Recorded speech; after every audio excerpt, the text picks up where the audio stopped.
20 years ago, my dad was preparing in his ward in California to give a presentation on using the Book of Mormon, and specifically using it for our day. And as he was really pondering President Benson's words, he began formulating a concept about how to use the Book of Mormon specifically for our day. And we're going to go into that with a little bit more detail. We call it the 4-our-day model.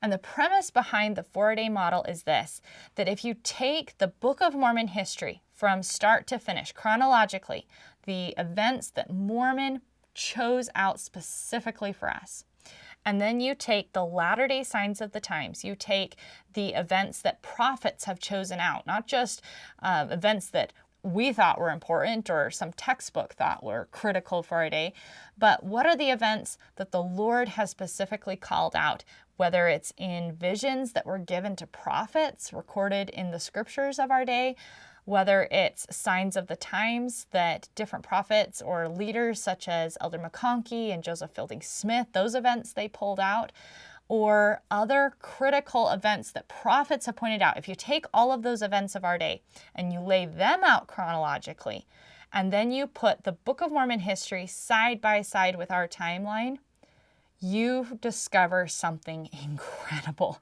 You discover, wait a minute, the similarities and the parallels are way too close to just be chance. Persecution.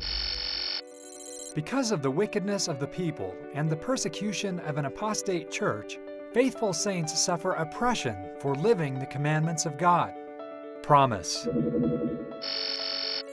Righteous groups are led out from the wicked to a promised land where the freedom of worship according to conscience is possible. Government. The Lord inspires righteous leaders to establish a divinely sanctioned government whereby the people can worship God in liberty. Plates. A record of Scripture is translated by the gift and power of God from gold plates, containing the record and warning of a fallen people who formerly inhabited America, but were destroyed when they ripened in iniquity.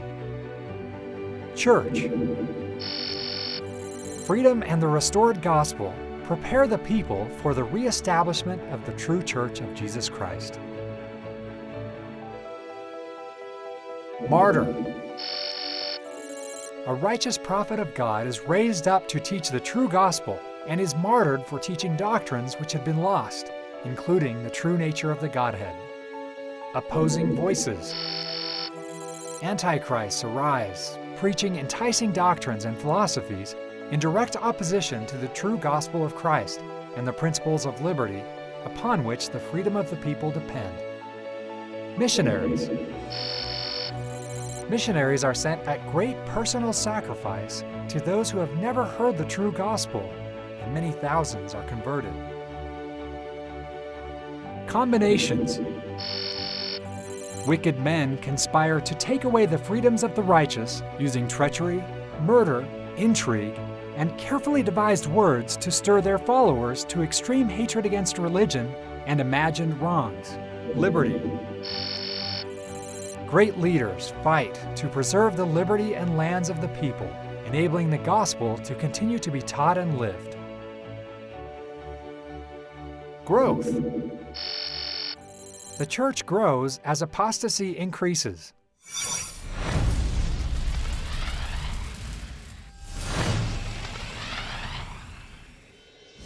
The truly faithful are persecuted, and the prophetic leadership strives to teach true doctrines and regulate the church. Departure. Miracles and revelation are rejected, as religious principles are removed from society, and even members of the church become a stumbling block. Travel and trade.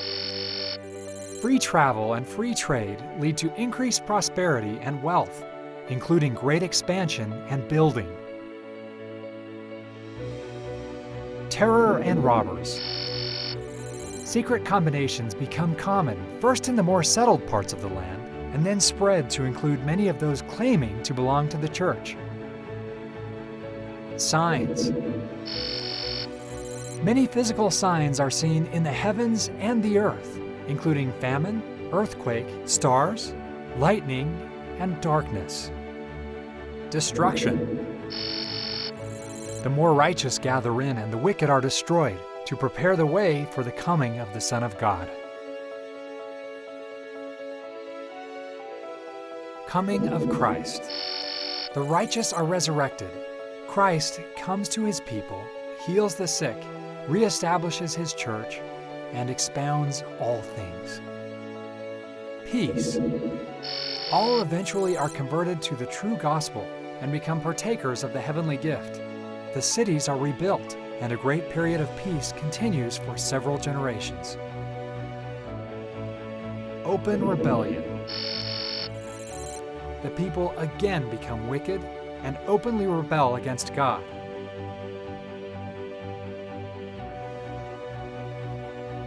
Judgment. Two opposing forces gather for the last great conflict and final judgment upon the wicked.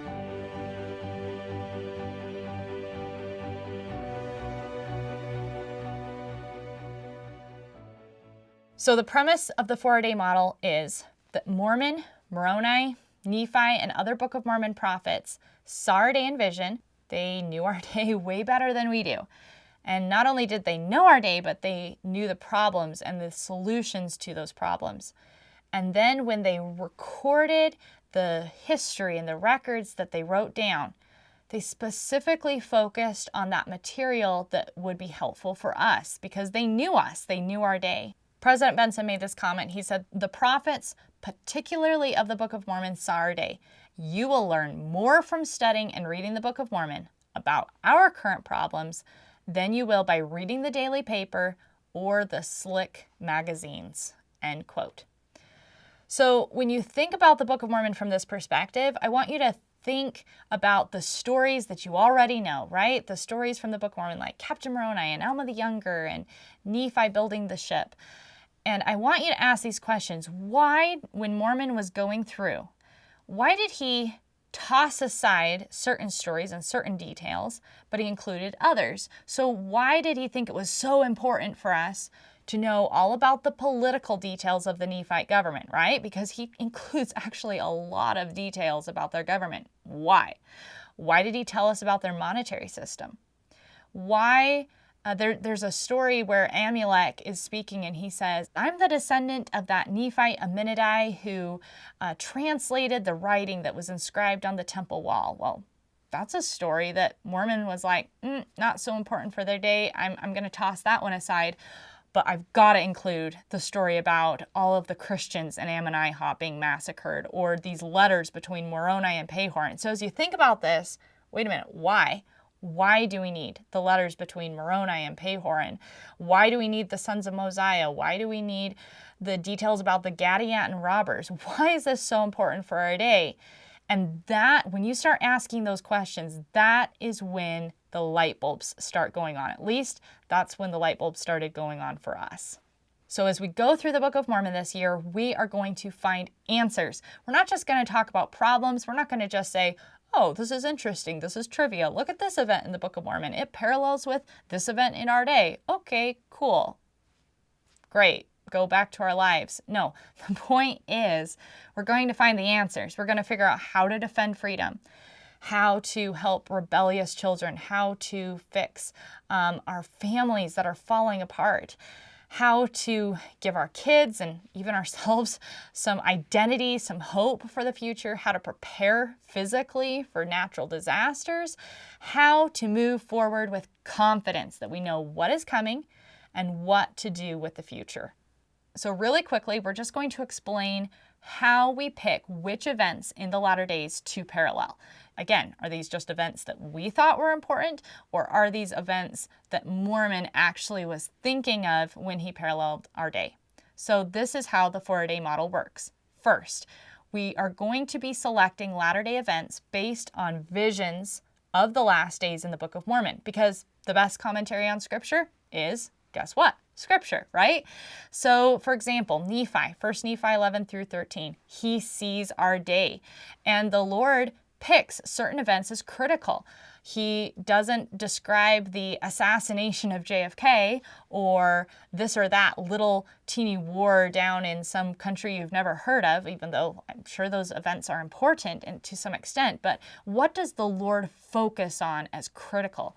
Well, he shows Nephi the Lord's birth and death. He shows him Nephi history.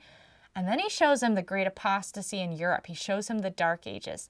He shows him the Reformation. He shows him the Pilgrims, the Puritans, the Founding Fathers, and the founding of the U.S. Constitution. So the Lord apparently says, hey guys, when you're looking at your day, when you're looking at your history, this is what I care about. Pay attention to these events. So we're going to be paying attention to those events as well.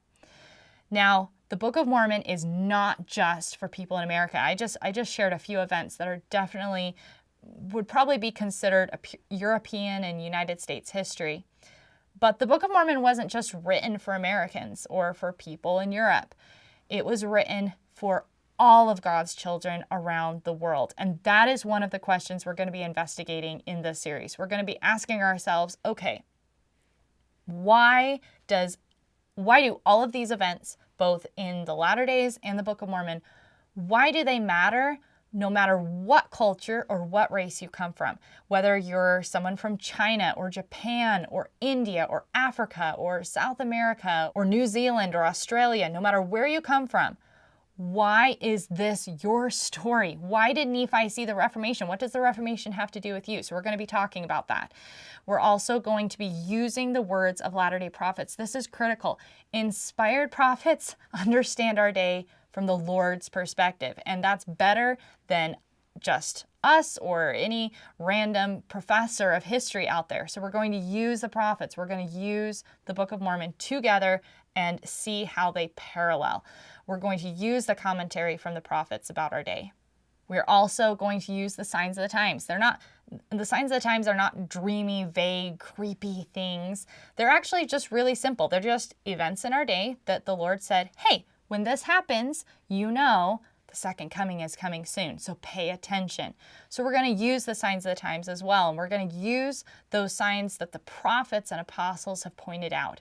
So we're going to move forward on that firm foundation knowing, okay, this is what God believes is important in our history, important in our day. Now let's go into the Book of Mormon. Let's parallel the two together and figure out how that provides answers for us. So just one quick example of how the 4-a-day model works. Consider that in Nephite history, the focal point of the Book of Mormon, of course, is the coming of Christ to the Nephites in 3rd Nephi. And in our day, what is the focal point? The second coming of Jesus Christ, right? So right there we can see a parallel. Christ came to the Nephites, Christ will come to us. And if you actually go through 4th Nephi, that's the period right after Christ comes, because if you remember, after Jesus Christ came to the Nephites, they had a period of peace for nearly 400 years of prosperity and just a beautiful period of peace. And in our day, of course, we know that after Christ's second coming, we have the millennium. If you go through 4th Nephi, it's absolutely fascinating. Every line in 4th Nephi you will discover is a parallel or has some correlation with a prophecy for the millennium. So if you want to know what the millennium is going to be like, go read 4th Nephi. Mormon specifically wrote it out to parallel the second coming and the millennium. And what happened right before Jesus Christ came to the Nephites? Destructions. Incredible destructions. The entire face of the land was changed. What's prophesied before Christ's second coming? Again, destructions. So that's just a simple example of how the history of the Book of Mormon parallels our day, but you can go through the entire Book of Mormon history and this parallel and this pattern remains the same. The history of the Book of Mormon and our day chronologically matches up.